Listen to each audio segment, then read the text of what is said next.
लगभग 12 लाख साल पहले काफ़ी होमो इरेक्टस खाने की तलाश में अफ्रीका छोड़कर बाहर जा चुके थे, पर अभी भी काफ़ी होमो इरेक्टस इसी अफ्रीका में सरवाइव कर रहे थे।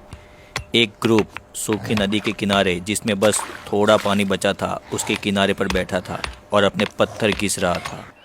अब वो ज़्यादा परफेक्टली पत्थर को घिसते थे और ज़्यादा नुकीले बना देते थे।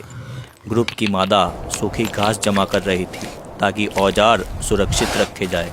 दो लोग खड़े हुए और आसपास ताजे पैरों के निशान देख रहे थे, क्योंकि इसी से किस दिशा में शिकार मिलेगा वो पता लगने वाला था।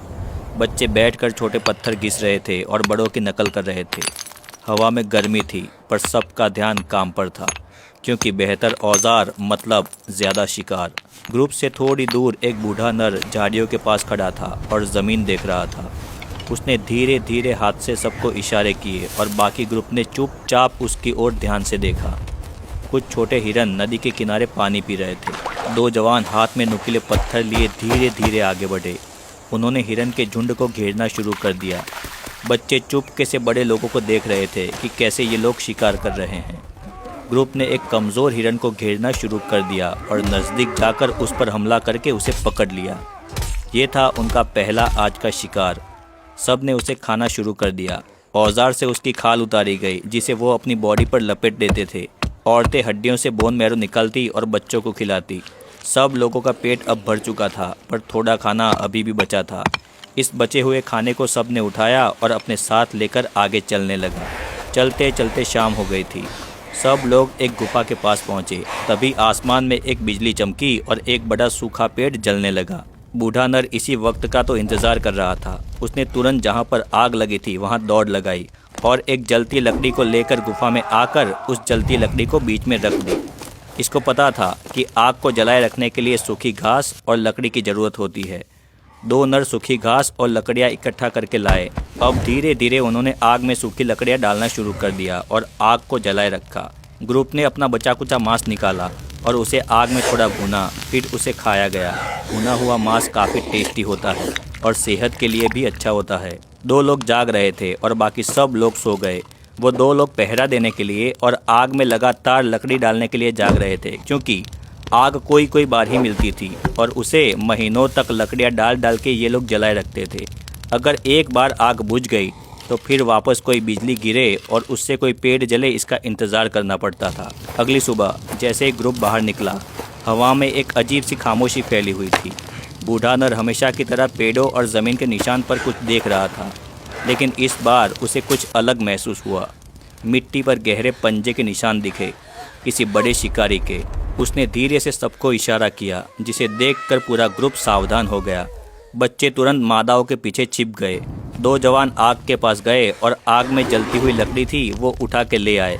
अचानक झाड़ियों के पीछे से सूखी पत्तियों की तेज़ आवाज़ आई और उसके अगले ही पल एक बड़ा सैबर टूथ कैट वहां से बाहर निकल आया। बूढ़े नर ने इशारा किया और जवान लोग तुरंत फैल गए ताकि शिकारी किसी एक डायरेक्शन पर फोकस ना कर सके। कुछ जवानों ने जलती लकड़ियाँ को आगे लहराया और कुछ लोगों ने नुकीले पत्थर उठा लिए। जैसे ही शिकारी आगे आया, वैसे ही जलती लकड़ी उसके मुंह पर मारी गई, जिसके कारण वो भाग गया। अभी शिकारी भागा ही था कि मादा के पीछे छिपे बच्चे के पास एक बड़ा अजगर आ चुका था और उसने उस बच्चे के पैर को जकड़ लिया था। तुरंत सब ने उस अजगर को पकड़ लिया और उस बच्चे को छुड़ाया, फिर उसे नुकीले पत्थरों से मार गिराया। अब ये लोग किसी भी बड़े शिकारी से डरते नहीं थे। मैदान जैसे उनका ही है, वैसे राजा की तरह ये लोग रहने लगे थे। दिन बीतते गए और शिकार बहुत दूर दूर चले गए। इसीलिए ग्रुप ने शिकार के पीछे पीछे आगे बढ़ने का फैसला किया। सब ने अपना अपना सामान उठाया और आगे बढ़े। उनके पीछे बूढ़े नर ने जलती हुई लकड़ी उठाई और आगे बढ़ा। थोड़े दूर जाते ही आग पूरी तरह से बुझ गई। ग्रुप थोड़ा दुखी हुआ, पर आगे बढ़ता रहा। कहीं कहीं ये लोग बैठ जाते और शिकार कैसे करना है इसका प्लानिंग करते थे, और अब वो ज़्यादातर मांस पर निर्भर थे, जिसके कारण उनके दिमाग का आकार बढ़ने लगा था। वो पहले से बहुत चालाक हो चुके थे।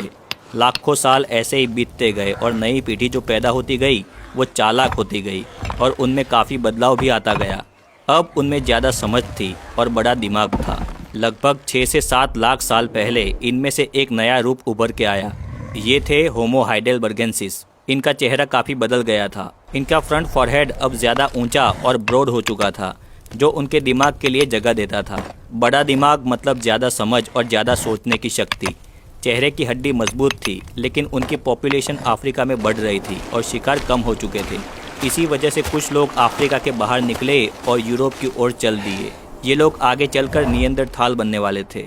ऐसे ही धीरे धीरे परिवर्तन होता रहा और हज़ारों साल बीतते गए। अब इनके औजार भी काफ़ी तेज़ बनने लगे थे। वो लोग लकड़ी के एंड पर तेज़ पत्थर को लगा देते और यहाँ से भाला बनाने की शुरुआत हुई। आज से लगभग 4 लाख साल पहले ग्रुप एक गुफा में बैठा था। दिमाग पहले से बहुत तेज़ हो चुका था।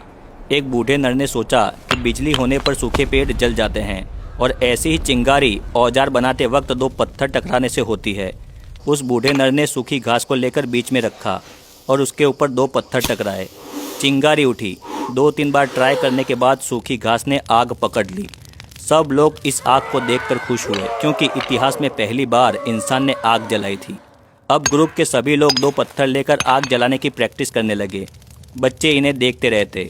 अब इंसान आग जलाना सीख चुके थे, पर अभी भी भाषा बोलना नहीं सीखा था।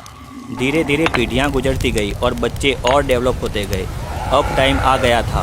लाखों साल का इंतज़ार खत्म हुआ और लगभग 3 से 3.5 लाख साल पहले कुछ लोग ज़्यादा एडवांस हो गए। उनके दिमाग के साइज़ में और ग्रोथ हुई। अब उनमें कॉम्प्लेक्स सोच, प्रॉब्लम सॉल्विंग और बातचीत करने के लिए इशारे करने और उन्हें समझने की सूझबूझ डेवलप हो चुकी थी। ये थे होमो सैपियंस, यानी पूरी तरह से इंसान। तेज़ दिमाग वाले, सबसे चालाक। बंदर में से अब पूरी तरह से इंसानी रूप धरती पर बन चुका था। अब ये बोलना शुरू करने वाले थे। लगभग 2 से 3 लाख साल पहले इंसानों ने बोलने की शुरुआत कर दी थी। सुबह का वक्त था। गुफा के बाहर छोटे बच्चे और कुछ जवान लोग एक दूसरे के साथ इशारों के साथ साथ अजीब आवाज़ों से बात कर रहे थे। एक बच्चा दिखा था कि कैसे छोटे पत्थर से टूल बनाए जाते हैं और एक जवान अपनी आवाज़ में ध्यान से घिसो जैसा कोई अलग टोन निकालता था। ये सिर्फ शब्द नहीं थे, बल्कि एक प्रोटो लैंग्वेज का शुरुआती रूप था।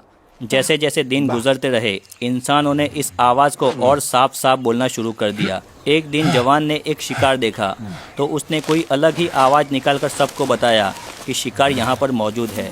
इससे पहले ये लोग सिर्फ चीखते और गुर्राते थे, पर अभी इंसानों ने टूटा फूटा सही पर बोलना स्टार्ट कर दिया था, जिसकी वजह से शिकार और भी आसान हो गया। वो टीम वर्क और प्लानिंग में मास्टर बन चुके थे। भाषा के विकास के साथ साथ होमो सैपियंस में अब सिर्फ जिंदा रहने से ज़्यादा सोचने की कैपेसिटी आ चुकी थी। लगभग 1 लाख साल पहले 3 लोग शिकार लेके अपने कैंप के पास पहुंचे।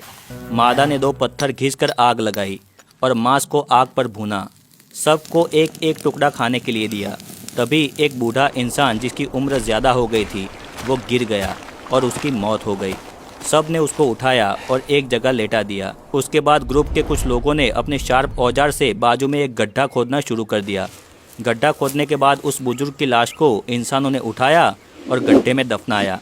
उन्होंने दफन किए गए बूढ़े नर के साथ उसके औजार, उसके कपड़े और लाल गेरू जैसे रंग भी रखे। इस तरह से इंसानों ने दफनाना स्टार्ट कर दिया। इससे पहले अगर कोई मौत हो जाए तो ये लोग उसे वहीं छोड़कर आगे बढ़ जाते थे। धीरे धीरे कुछ नया नया करते करते हज़ारों साल बीतते गए और मुंह से बोला हुआ साउंड अब शब्द बन चुका था। शायद 60 से 70 हजार साल पहले तक होमो सैपियंस यानी इंसानों ने पूरी तरह से बोलना स्टार्ट कर दिया था। ये थी बंदर से इंसान बनने की पूरी इवोल्यूशन की कहानी। वीडियो अच्छा लगा हो तो वीडियो को लाइक करना, चैनल को सब्सक्राइब करना। Thank you.